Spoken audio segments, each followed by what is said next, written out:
Se siamo pronti con l'organetto, sì, e allora il gruppo Santo Iago di Tiretto aprirà la sua esibizione con Sa presentata, con Su Assu de Sudillu, e a seguire ci propongono un ballo tipico del loro paese che si intitola Su Tiarutundu. Gli amici del gruppo Santo Iago di Itireddu.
Gruppo Santo Iago di Ittiretto.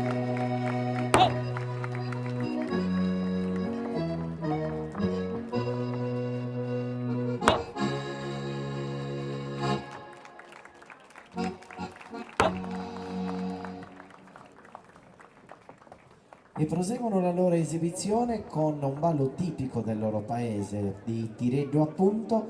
Il ballo si intitola Sudia Rudundu, accompagnati da Sergio Inconis all'organetto diatonico.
Piazza di Gesturi per il gruppo Santo Iago di Ittireddu.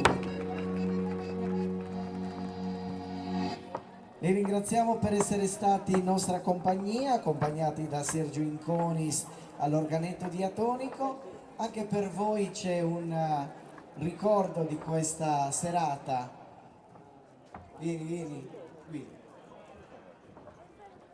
E facciamo un applauso al responsabile del gruppo di Ittireddu. Grazie, no, volevo ringraziare appunto il gruppo Folco San Nicola da Gesturi. Io avevo il contatto con Stefano, un saluto particolare, e poi anche siamo veramente contenti di essere qui stasera nel ricordo di Luigi. Veramente un abbraccio forte forte ai familiari e a chi l'ha conosciuto. Grazie Luigi. Ciao. Grazie. Video anche per voi c'è questa targa in ricordo di questa serata. Grazie, grazie ancora. Li salutiamo con un bel applauso, gli amici. Uscite danzando. Sergio vi fa un giretto perché frango dai nodi, che se no non mi investono.